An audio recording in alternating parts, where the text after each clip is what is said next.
السلام علیکم ورحمۃ اللہ تعالی وبرکاتہ۔ آپ سبھی کو معلوم ہے کہ مفتی سلمان اظہری صاحب قبلہ تقریباً 8 مہینے جیل میں رہے۔ تو جیل میں آپ کے ساتھ کیا کیا ہوا، مفتی سلمان اظہری صاحب نے خود پچھلے جمعے کو بیان کر دیا۔ آپ مفتی سلمان اظہری کو مکمل سنیے، یہ پہلا پارٹ ہے۔ انشاءاللہ نیکسٹ ویڈیو میں دوسرے پارٹ کو شیئر کیا جائے گا، پھر اس کے بعد تیسرے پارٹ کو آپ کے سامنے رکھا جائے گا۔ آپ مکمل بیان سن کر کے جائیے۔ مفتی سلمان اظہری صاحب کا سایہ ہم لوگوں پر دراز عطا کرے۔ آپ لوگ بھی دعا کیجئے، ہم بھی دعا کرتے ہیں۔ اللہ تعالیٰ اس مرد مجاہد کو تا حیات ہم لوگوں پر ان کا سایہ دراز عطا فرمائے، اور اس مرد مجاہد کی ظالموں سے حفاظت عطا فرمائے، دشمنوں سے حفاظت عطا فرمائے۔ برادران ملت اسلامی، السلام علیکم ورحمۃ اللہ وبرکاتہ۔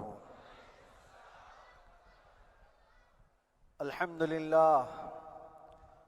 للہ الحنان المنان الذي خلق الانسان وعلمه البيان، والصلاة والسلام على رسوله سید الانس والجان وعلى آلہ واصحابہ ذوی الخیر والاحسان، اما بعد فأعوذ باللہ من الشیطان الرجیم، بسم اللہ الرحمن الرحیم۔ وقل جاء الحق وزهق الباطل ان الباطل كان زهوقا، صدق اللہ مولانا العظیم۔ بارگاہ رسالت مآب صلی اللہ علیہ وسلم میں درود پاک کا ہدیہ پیش کریں۔ اللہم صلی علی سیدنا و مولانا محمد معدن الجود والکرم وآلہ واصحابہ الکرام وابنہ الکریم وبارک وسلم صلاة دائمة سرمدا ابدا۔ عزیزان گرامی وقار، میں یہ چاہتا ہوں جہاں پر آ کر ہم رکے تھے وہیں سے ہم پھر آگے بڑھتے ہیں۔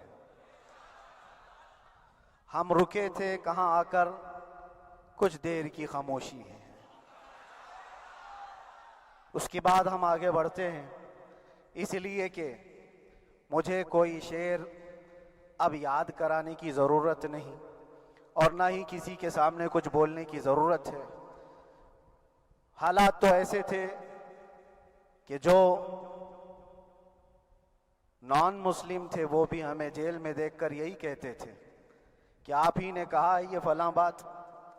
ہم نے کہا اللہ تبارک و تعالیٰ نے تم کو بھی یاد کرا دیا۔ میرے عزیزو، ستیزہ کار رہا ہے ازل سے تا امروز، شرار بو لہبی سے چراغ مصطفی بھی۔ یہ آج کل کے معاملات نہیں، ابتدا سے حق اور باطل کے معرکے ہوتے رہے۔ لیکن ایک بات میں آپ سب کو بتانا چاہتا ہوں، مظفر کو مقید نہ سمجھ اے سیاد۔ سیدنا مظفر حسین کچھوچوی رحمۃ اللہ تعالی علیہ جیل گئے تھے، قید میں تھے، تب انہوں نے یہ شعر کہا تھا کہ مظفر کو مقید نہ سمجھ اے سیاد، میری یہ اسیری بھی سنت آبائی ہے۔ میرے آبا و اجداد کی سنت ہے جس پر میں عمل کر کے آ رہا ہوں، میرے بزرگوں کی یہ سنت تھی۔ بہرحال جن کو جس راستے سے مجھے گزارنا تھا، لوگوں کے دلوں میں یہ ٹھنڈک تھی شاید کہ زبان بند کر کے چند دنوں کے لیے قید کر دیا جائے، مگر میرا عقیدہ یہ تھا کہ اللہ تبارک و تعالی جب تک چاہے کہ کوئی اس کے لیے پابندی نہیں لگا سکتا۔ وَإِن يَمْسَسْكَ اللَّهُ بِضُرٍّ فَلَا كَاشِفَ لَهُ إِلَّا هُوَ۔ رب تعالیٰ فرماتا ہے اگر اللہ تعالیٰ تمہیں کوئی مصیبت دے تو اس کے علاوہ کوئی ٹال نہیں سکتا۔ وَإِن يَمْسَسْكَ اللَّهُ بِخَيْرٍ فَلَا رَادَّ لِفَضْلِهِ، اور اللہ کسی کو بھلائی دے دے تو پھر اس کو روک بھی کوئی نہیں سکتا۔ مولا تبارک و تعالیٰ اگر کسی کو کوئی مقام عطا کر دے تو ہزاروں کیڑوں کے پھڑپڑانے سے وہ مقام ختم بھی نہیں ہو سکتا۔ اللہ تبارک و تعالیٰ جس کو بڑھانا چاہے اس کے لیے کوئی راستہ رکاوٹ نہیں بن سکتا۔ اس لیے کہ ہم نے تاریخ میں دیکھا ہے پیبند لگے کپڑے پہننے والے، پیروں میں چپل نہیں تھے، جن کے ناخن تک اکھڑ جاتے تھے، لیکن وہ جب چلتے تھے قیصر و کسریٰ بھی کانپتے تھے، جن کا ہی یہ نعرہ تھا ٹل نہ سکتے تھے جنگ میں اگر اڑ جاتے تھے، پاؤں شیروں کے بھی میدان سے اکھڑ جاتے تھے۔ حق سے سرکش ہوا کوئی تو بگڑ جاتے تھے، ارے تیغ کیا چیز ہے، ہم توپ سے بھی لڑ جاتے تھے۔ یہ وہ صحابہ کرام اور اسلاف کرام، ان کا یہ معمول تھا۔ بظاہر ان کے پاس کوئی اسباب نہیں تھے، لیکن اللہ کی مدد تھی۔ وہ پانی کی طرح بہتے ہوئے چلے گئے، نہ چٹانوں نے ان کا راستہ روکا، نہ دریاؤں نے ان کا راستہ روکا۔ وہ جس طرف سے جاتے تھے اللہ تعالیٰ ان کے لیے راستے بناتا تھا۔ عزیزان گرامی وقار، کون ہے وہ جو دریائے دجلہ میں اپنے گھوڑے دوڑائے تھے؟ کون ہے وہ جو دریا میں اپنی کشتیاں ڈال کر جلا دیا تھا کہ واپس جانے کا کوئی تصور نہ ہو؟ یہ سب میرے مصطفیٰ کریم کے دیوانوں کی ہی بات تھی۔ اسی لیے آج بھی دنیا گھبراتی ہے تو شانے لوگوں سے نہیں، دیوانوں سے ہی گھبراتی ہے۔ بہت زیادہ چالاک رہنے والوں سے نہیں، دیوانوں سے دنیا گھبراتی ہے۔ اس لیے کہ دنیا کو پتا ہے، دنیا جانتی ہے کہ دیوانہ کہاں دیکھتا ہے کسی کو پتا نہیں۔ اور یہ اس دیوانے کی بات کر رہا ہوں جس کے لیے اللہ کے حبیب صلی اللہ تعالیٰ علیہ وسلم کی عزت و وقار سب سے اول ہے۔ عزیزان گرامی وقار، آج آپ کے سامنے حاضر آیا، یہ میرے استاد گرامی، مربی، استاذ الاساتذہ، برادر گرامی حضرت العلامہ مفتی زبیر احمد صاحب قبلہ ادام اللہ اقبالہ، جنہوں نے دن رات ایک کر دیے تھے۔ میرے خیال سے 8 مہینے میں جتنے ان کے بال سفید ہوئے اس سے زیادہ نہیں ہوئے ہوں گے۔